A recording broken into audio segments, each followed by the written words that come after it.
మన నియోజకవర్గానికి చిల్పూర్ మండలం వేలేరు మండలాన్ని బరాబర్ 100% మీరెవ్వరు వద్దన్నా మీరు అంటే మీరు ఏం మాట్లాడుకున్నా ఏదైనా కూడా చిల్పూర్ అండ్ వేలేరు మండలాన్ని తెచ్చింది 100% పల్లా రాజేశ్వర రెడ్డి గారు.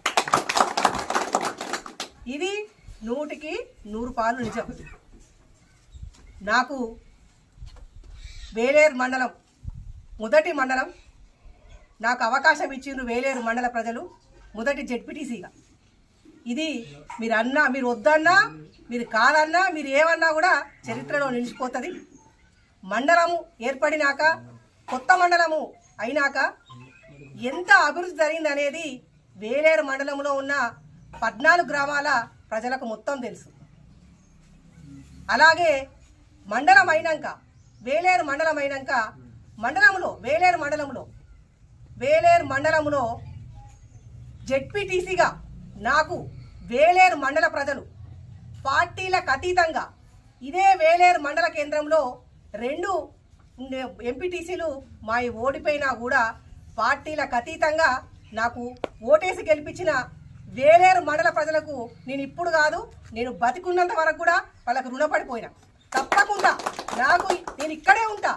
వేలేరు మండలం అనేది ఎక్కడో కాదు, నాది గ్రామము. నేను పుట్టింది సోర్చపల్లి, నన్ను పక్కనే ఉన్న మలికుల గ్రామమే. మా అత్తమ్మ వాళ్ళు చదువుకున్నది ఇక్కడే, నేను పుట్టింది తిరిగే, నేను పెరిగింది ఇక్కడే.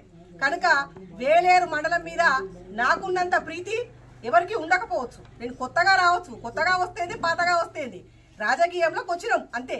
నేను జెడ్పీటీసీగా ఉండగా ఎన్ని మనం కొత్త పనులు చేసుకున్నాం. వేలేరు మండలము ఎంత అభివృద్ధి చెందిందనేది వేలేరు మండల ప్రజలకు మొత్తం తెలుసు. ఎవరో ఏదో వ్యక్తిగత ఆరోపణలు నాకు సంబంధం లేదు, నాకు అవసరం లేదు వ్యక్తిగత ఆరోపణలు. నేను ఇక్కడే పుట్టి ఇక్కడే పెరిగిన కనుక నా స్థితిగతుల గురించి కానీ నాకున్న వేరే ఆస్తుల గురించి చాలా మాట్లాడుతాండ్రు. అవన్నీ నాకు అవసరం లేదు. ఎందుకంటే నేను ఇక్కడే పుట్టి పెరిగిన కనుక నా చిన్నప్పటి జీవితం నుంచి పెద్ద అయినాక నాకు చూసిండ్రు కనుక ప్రతి ఒక్కరికి తెలిసింది. నాదేంటంటే తెల్ల కాగితం, తెరిచిన పుస్తకం. ఎక్కడికైనా మీరు వేసి చూసుకోవచ్చు. తెరిచిన పుస్తకం, తెల్ల కాగితం. ఎవరో ఏదో పిచ్చి ప్రలాపాలు చేసిందని వాళ్ళతో నాకు సంబంధం లేదు. నాకు కావాల్సింది వేలేరు మండలంలో నేను జెడ్పీటీసీగా ఉండగా అభివృద్ధి చేసినాం, కానీ కొన్ని పనులు పెండింగ్ మిగిలిపోయినాయి. మేము అసెంబ్లీ ఎలక్షన్స్లో మా సిట్టింగ్ ఎమ్మెల్యేకు సీటు కాదని మాకు కడియం శ్రీఆర్ గారికి బీఫామ్ ఇస్తే మేము ఎంతో కష్టపడి మేము అతన్ని గెలిపించుకున్నాం. కానీ అభివృద్ధి పేరు చెప్పి అతను వేరే ఒక పార్టీలకు పోయినాడు. మీరు చెప్పాలి, మీరు మా ఎమ్మెల్యే అని మొన్న ప్రెస్ మీట్లో ఏదో తెగ వాగేసుకుంటారు. మరి మా ఎమ్మెల్యే ఎవరు? పత్రికా మిత్రులు మీరే చెప్పాలి. మేము కూడా ఓటేస్తలే కదా గెలిచింది. మా ఎమ్మెల్యే కూడా కడియం శ్రీఆరే కదా. మీ ఎమ్మెల్యే అని మీరు అంటారు. మరి మా ఎమ్మెల్యే తప్పిపోయిందా, గల్లంత అయిందా, అసలు ఉన్నాడా లేడా, అసలు ఏమేండు మా ఎమ్మెల్యే ఏమేండు? మేము కూడా అడగాలి కదా. ఎందుకంటే మీకన్నా ఎక్కువ కష్టపడి ఓటేసి గెలిపించింది ఇది గెలిచిన కడియం శ్రీఆర్ గారు కూడా తెలుసు ఆయనకి. ఎందుకంటే ఆయన ప్రత్యేకించి టీడీపీ పార్టీలో ఉన్నా, మొన్న 10 సంవత్సరాలు మా బీఆర్ఎస్ పార్టీలో ఉన్నా, ఇప్పుడు కొత్తగా కడియం కాంగ్రెస్. నేను కాంగ్రెస్ అనను. కాంగ్రెస్ అనేది పాపం కాంగ్రెస్ పార్టీ వాళ్ళు 10 సంవత్సరాలు జెండా మోసి కండవా కప్పుకొని వాళ్ళ అధికారం లేదు. 10 సంవత్సరాలు అధికారం వచ్చినా కూడా నువ్వు కాంగ్రెస్ పార్టీలకు పోతే పాపం వాళ్ళ పరిస్థితి చూస్తా అంటే, ఆ అన్నల పరిస్థితి, ఆ అక్కల పరిస్థితి చూస్తా అంటే చాలా గోస అనిపిస్తుంది. ఎందుకంటే అధికారంలో 10 సంవత్సరం నువ్వు లేకుండా ఇప్పుడు వచ్చింది అధికారం వచ్చినా కూడా వాళ్ళకి ఏమో హక్కు లేకుండా అయిపోతుంది. ఇందాక మా తమ్ముళ్ళందరూ చాలా బాగా చెప్పిండ్రు. ఎందుకంటే నీ గురించి కంప్లైంట్ ఎక్కడికి పోయింది? నువ్వు కాంగ్రెస్ పార్టీలకు పోగానే గాంధీ భవన్ పోయింది.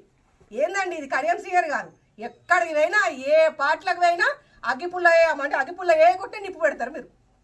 ఎక్కడికి పోయినా ఏ పార్టీలు ఉన్నా అగ్గిపుల్ల అవసరమే లేదు. మీ మాటలే నిప్పు. ఎమ్మెల్యేతో మాట్లాడుకోనియరు. ఇది కొందరు ఎమ్మెల్యే తీసుకుపోతారు, అటు కొందరు ఎమ్మెల్యేలు తీసుకుపోతారు. అంత ఎక్కడ చూసినా కూడా కలిసి ఉండే స్వభావం మీది కాదు. మీది ఏంటంటే వర్గాల స్వభావం. వర్గాలు చేయడమే మీకు. నేను అంటే పిచ్చి ప్రయాపాలు చేస్తాను. ఒక నియోజకవర్గానికి ఎమ్మెల్యే తర్వాత టోటల్గా ఫోటోకాల్ జెడ్పీటీసీకే ఉంటుంది. ఎందుకంటే మండలం మొత్తం నేను 14 గ్రామాలు ఓటేస్తే గెలిచిన దాన్ని. కానీ అడిగే హక్కు తప్పకుండా నాకే ఉంటుంది. ఒక జెడ్పీటీసీగా నేను ఖచ్చితంగా మిమ్మల్ని అడుగుతూనే ఉంటాను. ఏదో మహిళ ఏదో పిచ్చి పేపలు బతకనీయం కబర్దార్ అవన్నీ నా దగ్గర జాంతానాయి. అర్ధరాత్రి 12 గంటలకు నా ఇంటికి రావచ్చు నేను నా తలుపులు తెరుచుకునే ఉంటాయి. ఎందుకు తెరుచుకొని ఉంటాయి? నాకు వేలేరు మండలం నన్ను జెడ్పీటీసీని చేసింది. వేలేరు మండలాన్ని మొదటి జెడ్పీటీసీని. నేను ప్రజల కోసం సేవ చేయడానికే వచ్చిన. నేను ఇందాకనే చెప్పిన మీకు, నాది తెరిచిన పుస్తకం తెల్ల కాగితం అని. నాకు ఆస్తులు పాస్తులు ఏం అవసరం లేదు. నేను ప్రజాసేవ కోసమే వచ్చిన. నేను ఆస్తులు సంపాదించుకుంటానికి పార్టీలకు రాలేదు, పదవులు కొనుక్కోలేదు. పైరవీలు అనేది నాకు దూరం. పైరవీలు ఎవరు చేస్తారండి? పొద్దున్నే 7 గంటలకు 8 గంటలకు ఆఫీసర్లు ఇంటికి గొడవలు ఎవరు పెట్టుకున్నారు? మీ దాంట్లో కూర్చున్నా ఉన్నారు కదా, వాళ్ళే కదా గొడవలు పెట్టుకొని పేపర్లకు ఎక్కిండ్రు. మాకు అలాంటి అవసరం లేదు. తప్పు ప్రేరేపణలు చేస్తాను ఆఫీసర్లతో. నేను ఇప్పుడు కూడా ఈ నిమిషం కూడా ఆల్ డిపార్ట్మెంట్స్ తో ఫోన్ చేసి మాట్లాడే సత్తా ధైర్యం నాకు ఉన్నది. ఎందుకు వాళ్ళు నా ఫోన్ ఎందుకు రిసీవింగ్ చేసుకుంటారు? నేను మర్యాదగా మాట్లాడతా. నేను వాళ్ళ ఆఫీసర్తో ఎట్లున్నారో నాకు తెలుసు. నేను అంతో ఇంతో చదువుకున్నా, నేను వేలిముద్ర కాదు. చదువుకున్నా కనుక నేను చాలా సంస్కారంతో మాట్లాడతా ఆఫీసర్లతో. మీరు మాట్లాడినవన్నీ కూడా నేను స్వీకరించాను. ఎందుకంటే మీరు మొత్తం ఏం మాట్లాడానో అర్థం కాక పిచ్చాటి ప్రెస్టేషన్లు ఉన్నారు. మీరు ప్రెస్టేషన్తో మాట్లాడతాను. అవన్నీ నాకు వ్యక్తిగత ఆరోపణలతో నాకు సంబంధం లేదు. నాకు కడియం శ్రీహరి గారితోనే సంబంధం. మరి వారికి ఎక్కడో ఈ మధ్య కాలంలో ఈ పక్క మన మండలమో ఏ మండలమో భూమి ఉన్నదట. ఆ భూమి వారి ఉన్న రోడ్డు తర్వాత అక్కడ ఉన్న బావి కూడా గవర్నమెంట్ ప్లేసులే ఉన్నాయట. మరి ఇవన్నీ ఏంటి అండి? మామూలుగా కడియం శ్రీహరి గారు ఏ స్టేజ్ ఎక్కినా కూడా చెప్పేది ఒకటే. ఏం చెప్తాడు? కడియం శ్రీహరి అంటే బ్రాండ్ అంబాసిడర్, కడియం శ్రీహరి అంటే నీతి నిజాయితీ, కడియం శ్రీహరి అంటే నేతి బీరకాయలో నెయ్యి ఎంత ఉంటుందో మీ అందరికి తెలుసు, నాకు తెలుసు. కానీ కడియం నెయ్యి ఉండదు. కానీ కడియం శ్రీహరి గారు మాత్రం ఖచ్చితంగా నీతి నిజాయితీ పరుడే అంటారు కదా. ఆయన నీతి నిజాయితీ పరుడు ఒకటే కాదు, పొద్దుతిరుగుడు పువ్వు ఏం చేస్తుంది? ఎటు పొద్దుంటే అటు పోతా ఉంటుంది.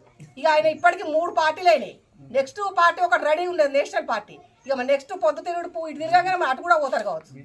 దానికి మనం ఇక్కడ ఉన్న వాళ్ళం అంటే చిన్న స్థాయి ఏం చేయలేము. కానీ తర్వాత ఆయన ఇట్లా నీతి నిజాయితీ అంటాను కదా. ఇప్పుడు ఎమ్మెల్యేల పార్టీ ఫిరాయింపుల గురించి మాకు సంబంధం లేదు, మాకు అవసరం లేదు. మీరు ఏదో పార్టీ ఫిరాయింపులు బీఆర్ఎస్ పార్టీ ప్రోత్సహిందని మాట్లాడతారు, అది మాకు సంబంధం లేదు. మీరు నికార్స్ అయిన నీతి నిజాయితీ బ్రాండ్ అంబాసిడర్ కదా.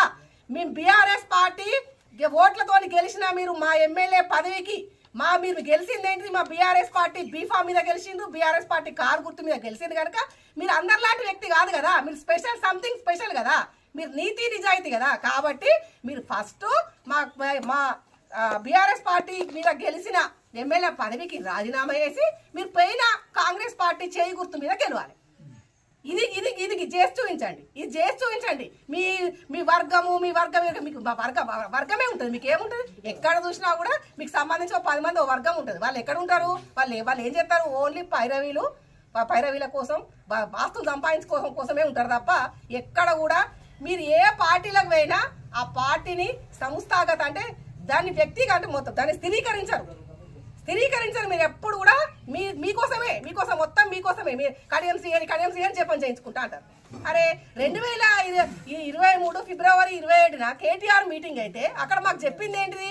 అక్కడ నియోజకవర్గ ఎమ్మెల్యే ఉన్నాడు. పార్టీ మొత్తము దాదాపు 3 కోట్లు 4 కోట్లు ఖర్చు వేసిన ఎమ్మెల్సీ పల్లా రాజేశ్వరరెడ్డి గారు ఉన్నారు. అక్కడ ఏం చెప్పింది మాకు?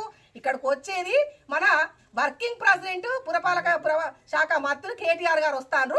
మీరు ఎప్పుడు కూడా ఆ మీటింగ్ మొత్తం కూడా కేటీఆర్ గారినే ఉండాలని చెప్పారు. కానీ మీరేం చేసిండ్రు?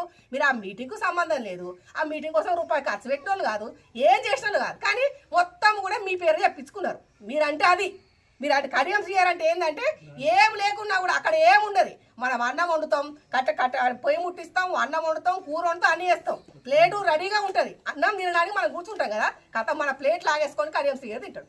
ఇది ఆయన ఏ పార్టీలకు పోయినా చేసే పని కదా. ఏ పార్టీలు ఉన్నా ఆయన టీడీపీలు ఉన్నా గదే పని చేసిండు, 10 సంవత్సరాలు టీఆర్ఎస్ ఉన్నా గదే పని చేసిండు. ఇప్పుడు కాంగ్రెస్ పార్టీ పాపం మా మహిళ మా సోదరి నాకు ఇందిరక్కని చూస్తుంటే చాలా బాధ అవుతుంది.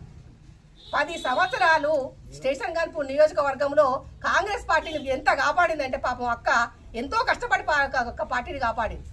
పాపం పాత కాంగ్రెస్ నాకు తెలుసు. నాకు ఊరికి అంటే మా మండలంలో మొత్తము అన్ని ఎవరో పాత కాంగ్రెస్ వాళ్ళు నాకు మొత్తం తెలుసు. పాపం వాళ్ళు ఈ రోజు నాడు ఎక్కడికి రాని పరిస్థితి. ఎక్కడికి మీరేమున్నా మీరు వచ్చిందంటే చాలు కథ అనగదొక్కోవడమే. మీరు ఏ పార్టీలకు పోయినా ఏ పదవి ఉన్నా అనగదొక్కోవడమే. చాలా మంది రకరకాలుగా మాట్లాడారు. స్టేషన్ గన్పూర్ నియోజకవర్గంలో ఇప్పటికీ మీరు 30 ఏళ్ళ నుంచి రాజకీయంలో ఉన్నారు. ఉప ముఖ్యమంత్రి చేసిండ్రు, విద్యాశాఖ చేసిండ్రు, సాంక్షన్ 3 సార్లు మంత్రి అయ్యారు. మరి ఇవన్నీ రోడ్లన్నీ అప్పుడు ఎందుకు వేయలేదు మీరు?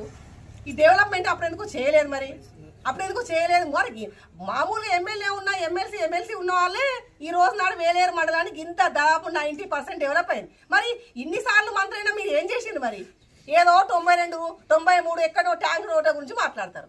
ఇక్కడ వేలేరు మండలంలో ఏ విలేజ్కి ఎంత డెవలప్మెంట్ అయింది? అది చిన్న మండలం.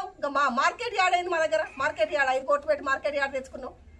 మల్లన్నగుట్టకు ₹1 కోటి ఫండ్ తెచ్చుకున్నాం. మరి మీరు ఎందుకు వేయలేదు? అరే మీరు కూడా 3 సార్లు మంత్రి చేసిండ్రు కదా, మరి ఇవన్నీ ఎందుకు కొట్టేవాళ్ళు? ఇంకా చిల్పూర్కు పల్లరాజేశ్వర రెడ్డి గారు 10 కోట్లు శాంక్షన్ చేసిండ్రు, మరి మీరు ఎందుకు చేయలేదు?